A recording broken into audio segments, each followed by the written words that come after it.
The jungle was not silent. People always imagined the Pacific as a paradise, palm trees, soft winds, calm waves. But the Marines who stepped off their landing crafts and into the thick, breathing jungles of the Pacific Islands knew the truth within minutes. The jungle was alive, and everything inside it wanted you dead. Mosquitoes humming like tiny saws, branches creaking like bones, vines tightening around ankles like fingers, and somewhere, always somewhere, a rifle barrel watching from shadows where the sun never touched. The Marines entering those islands didn't just fight Japanese soldiers. They fought ghosts, snipers who melted into the foliage so completely that even veterans swore the enemy could become invisible at will. But this is not a story about fear. This is a story about how those Marines, men barely in their 20s, outsmarted the deadliest hidden snipers ever trained. Men of the Imperial Japanese Army who spent months crawling inches at a time, who could lie motionless through monsoons, who could breathe through bamboo tubes submerged in mud for days, and yet somehow, across the islands of Tarawa, Guadalcanal, Peleliu, Okinawa, the Marines found ways to beat them, not with luck, not with technology, but with minds sharpened by survival and instincts forged in the worst classroom on Earth, the Pacific jungle. It all begins with the hook that kept every Marine awake on their first night in combat. They were told one chilling line before stepping into the trees: if you hear the shot, you weren't the target. That meant the snipers firing at them weren't just good, they were perfect. And that was enough to make any man think twice before brushing aside a fern or leaning against a tree trunk. Many Marines learned quickly that even a tree was not always a tree. Japanese snipers carved firing holes into hollow trunks, built nests inside rotten stumps, and hid in elevated branches strong enough to hold their weight. A Marine walking underneath would never notice the tiny slit above him, a slit that moved only when it was too late. The Japanese were taught that their rifle was simply an extension of their heartbeat, that patience killed faster than bullets, and that a single shot could stop an entire American squad in its tracks. The first Marine patrols paid for every mistake in blood. One Marine lieutenant, just 23, described moving through brush so thick he could feel leaves against his teeth. Then, without sound, the man in front of him collapsed. No scream, no gasp, just a soft thump, like a sandbag being dropped, and suddenly everything erupted into chaos. Marines dove into mud, scrambled behind roots, shouting directions without knowing where the shot had come from. They thought they were firing back, but they were shooting at shadows. The sniper had already moved. In fact, the sniper had been watching for 3 days, waiting for that single moment. The Marines realized that if they didn't find a way to fight smarter, the sniper war would bury them before they even reached the main battle lines. The first major shift came from observation.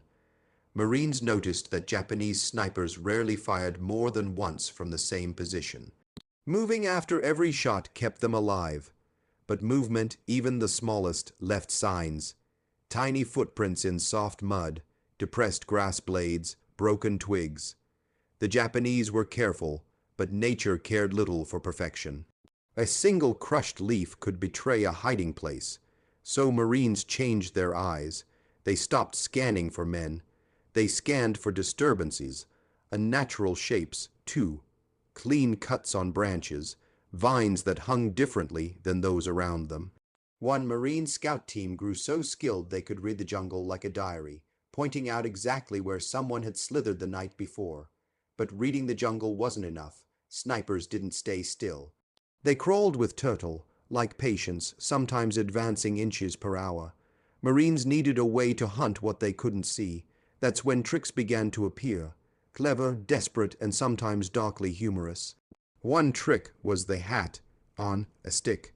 A Marine would slowly raise a helmet tied to a branch, wobbling it as if someone were peeking from a foxhole. The sniper, conditioned to take any opening, would fire. The shot would expose him. In less than 2 seconds, the Marines triangulated the muzzle flash and returned fire. Many snipers refused to shoot helmets after a few weeks, but that was the point. Deprive them of opportunities, and their patience became their prison. Another trick was even more unusual. Some squads carried inflatable decoys, balloon, like figures shaped roughly like crouched Marines. They'd inflate them deep in the jungle and place them in vulnerable-looking spots. Snipers, even the best, were human, and humans made mistakes. A few well-laced decoys dragged countless sniper bullets into nothing but air and gave Marines the chance to flank silently. But there was one tactic that Japanese snipers dreaded more than any other: the Marine listening teams. These were two-man units who rarely spoke. They moved barefoot, their souls hardened by weeks of training, stepping only on the balls of their feet to minimize noise. They walked so silently that even other Marines didn't hear them approach. At night, these listening teams crawled forward until they were just meters from where they believed a sniper to be. They listened for breathing, for the click of a safety catch, for the slow shift of weight. They carried knives and suppressed pistols, not for stealth, but because close quarter encounters were guaranteed. Many snipers never realized they were being hunted until the cold barrel of a pistol touched the back of their neck. Still, the Japanese were not careless opponents. They adapted just as quickly. Some began firing from treetops, suspended on thick branches by vine harnesses. Others dug spider holes so narrow that a man could only lower himself inside like dropping into a well. These holes were nearly impossible to detect, and a sniper inside could see everything while remaining invisible. The Marines started using smoke grenades to flush them out. Dense white smoke filled the holes, forcing snipers to climb out or suffocate. But even then, the Japanese often chose to stay inside. Sniper warfare in the Pacific wasn't just combat, it was psychological. Each side fighting not just to survive, but to outthink the other. Then came the most ingenious adaptation the Marines ever created: ghost walking. It began accidentally. A Marine slipped while moving downhill on a wet slope and fell forward, stumbling through the brush. Just as he fell, a sniper fired. The bullet passed where his head would have been if he hadn't slipped. That night, the squad realized something important. Snipers tracked predictable movement. Soldiers walking upright created patterns. Snipers aimed at patterns. So Marines started intentionally staggering, zigzagging, crouching at random intervals. They walked like uneasy shadows, unpredictable and chaotic. Snipers found it nearly impossible to predict where a Marine's head or chest would be from 1 second to the next. The Japanese responded by firing only at absolutely certain shots. But certainty required time, and every second spent calculating meant another second the Marines could use to hunt. One battle on Peleliu changed everything. A Marine platoon was pinned down by a sniper hidden so well that even veteran scouts couldn't locate him. He had already killed 7 Marines with flawless single shots. Then one corporal, exhausted and furious, grabbed a mirror from his pack.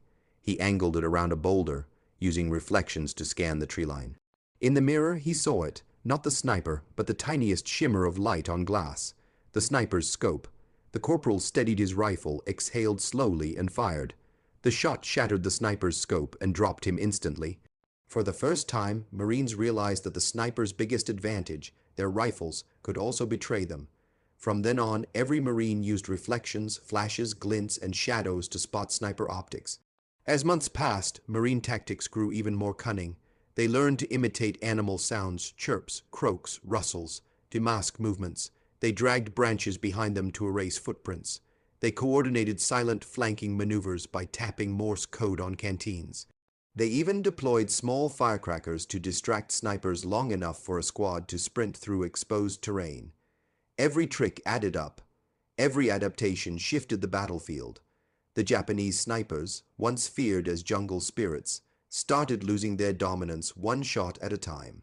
But the turning point, the moment Marines truly outsmarted their opponents, came when they realized another truth: the snipers were not alone. Each sniper had a partner, a spotter hidden nearby, helping choose targets and providing cover. Eliminating the sniper meant nothing if the spotter was still alive. Marines started hunting in pairs as well. Every Marine fireteam had 2 designated counter snipers, one to spot movement, the other to eliminate it. The duel became balanced, skill versus skill. On one island, a sniper pair had pinned down an entire company for almost half a day. Any movement was met with a deadly shot. Marines couldn't even raise binoculars without being targeted. Then the counter. Sniper, a quiet Vermont hunter named Collins, noticed something subtle. Birds weren't landing on one particular branch. It looked natural, but the wildlife avoided it. He whispered, "Third branch from the left pine." His partner fired a single shot. The sniper fell out of the tree. Moments later, a second shot from a different tree revealed the spotter. In less than 10 seconds, the entire stalemate broke. The Marines advanced. Word of these mind games traveled across the Pacific. Marine ingenuity became legendary. They built dummy trails that snipers wasted hours watching. They used staged noise to lure snipers into false angles. Some squads even set up ambush shadows at places where they pretended to expose themselves while the real squad flanked quietly behind. Snipers who took the bait never survived, but none of these tactics came without cost. For every sniper eliminated, Marines lost brothers. Many remembered the silence after each shot more vividly than the gunfire. The silence meant someone was gone. The silence meant the sniper had succeeded. One Marine wrote in his journal, "The jungle doesn't echo. It swallows the screams. Yet through grief they learned. Through loss they sharpened their minds. Through determination they turned fear into strategy." The ultimate display of Marine ingenuity came on Okinawa, where the Japanese had perfected their sniper nests into underground webs. A Marine squad advancing through farmland was hit by a shot from nowhere. They dove for cover, but every time a helmet rose above a rock, another bullet snapped through the air. Then a sergeant noticed something unusual. The soil near a tree trunk was slightly disturbed, softer than the ground around it. He whispered his guess, "He's underground, firing through a vent." The squad didn't throw grenades, they rolled smoke bombs. Thick blue smoke entered a hidden shaft. Minutes later, the sniper emerged coughing, disoriented. Marines captured him alive. For the first time, they had proof of how elaborate the tunnels had become.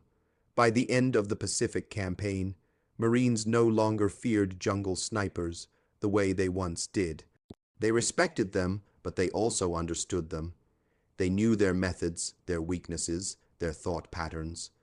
What had begun as a lopsided, terrifying enemy advantage had transformed into a deadly chess match.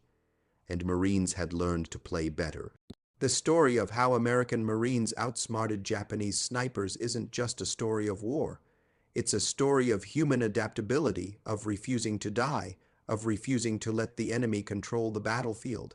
It's about young men in impossible conditions who didn't rely on weapons alone.